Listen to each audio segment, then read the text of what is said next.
Another big one was the salt, like you said.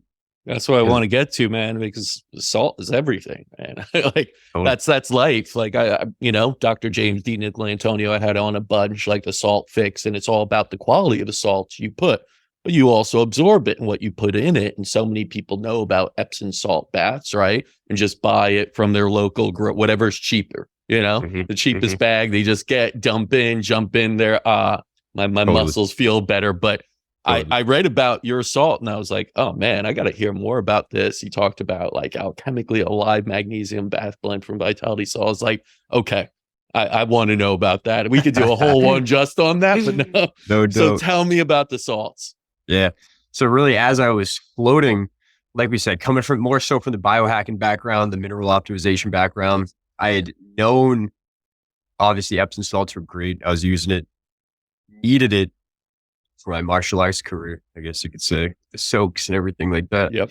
But for anyone listening, Epsom salt has a sneaky cousin, magnesium chloride. Mm, And magnesium chloride is another kind of salt, very magnesium rich salt. Magnesium was really a mineral I was after because all the thousands of benefits in the mind and body. Um, so I got really deep into magnesium and how we can optimize our magnesium levels. And while I was down that rabbit hole, I discovered magnesium chloride and how magnesium chloride has over 230% more magnesium than Epsom salt. mm, So I was taking Epsom salt baths. I was floating in Epsom salt, 1,000 pounds of it. And I was like, hey, if we can make this better, if we can soak in magnesium chloride, which not only does it have way more magnesium than Epsom salt, nearly 2.5 times more, but it's also way better absorbed through the skin. So there's several studies showing, demonstrating transdermal magnesium absorption via magnesium chloride. But Epsom salt, although there's a lot of anecdotal evidence, a lot of people are feeling better. There's only really one study that's pointing to its transdermal absorption. It was kind of iffy.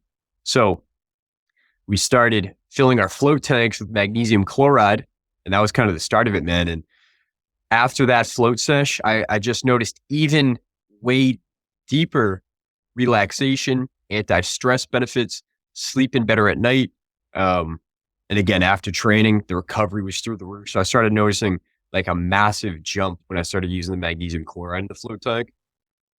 And then started getting into magnesium's powerful cofactors. So magnesium has 3 powerful cofactors. Vitamin B6, which helps get the magnesium deeper into the cell. mm-hmm. Bicarbonate, which helps get the magnesium deeper into the mitochondria. Mm-hmm.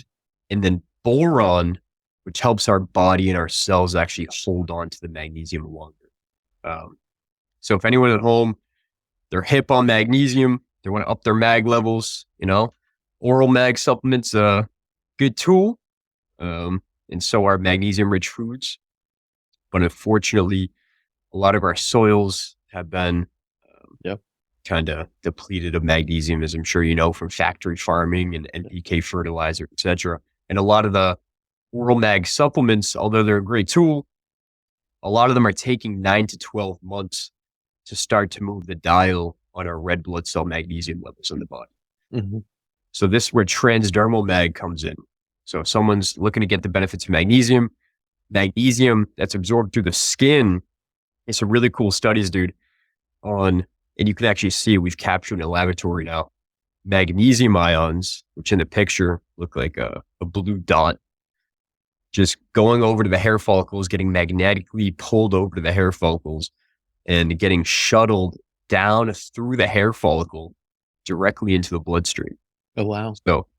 So it's really, really powerful. And transdermal magnesium is great. We start stacking it with the cofactors.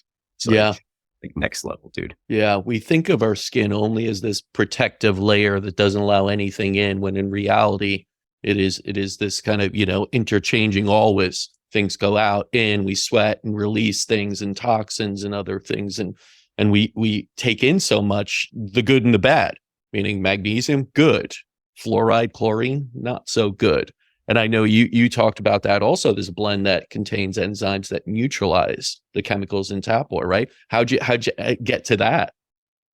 Man, it's funny. Like, yeah, it's really the inner biohacker is showing, Yeah. the background there.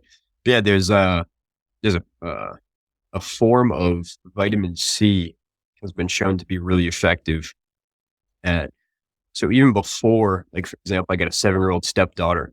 We go to the water park or something like that, like we have a mineral pool at our pad. So we have a pool that's off of the chlorine, and instead of chlorine or bromine or anything like that, we use a mix of ozone and UV and hydrogen peroxide and minerals like magnesium in the vitality salts we talked about to sterilize the water and soak up more of the benefits. But we go to the water park or the neighbor's pool or something like that.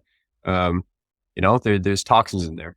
We don't want to sweat them too much and give them too much power. But at the same time, if there's anything we can do, one of the things I learned is we started taking just every time before we go to the water park or anything like that. It's kind of just like a core value of ours. We just make sure we eat an orange before going into the pool, because the vitamin C in that orange helps off gas and neutralize a lot of harmful chemicals that are in the water, particularly chlorine and fluoride.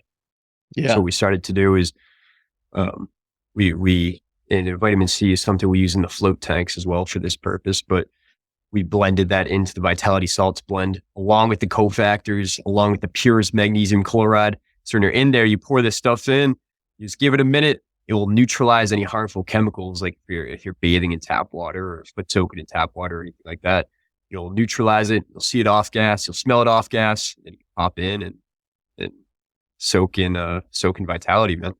Amazing. And it's really unfortunate because, we've kind of created toxic pools and we shower in toxic things and don't even know it.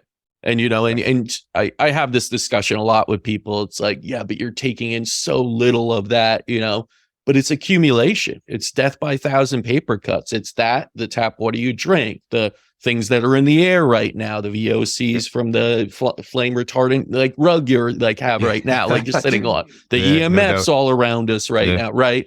That's for where it's no, I understand your case. That alone, one bath will not suddenly give you illness. Right. Yeah. Because the fluoride, but over time, over the years, and again, look at the data. We're sicker and sicker. We got to turn it around somehow. And I love that you're addressing some of that within this as well.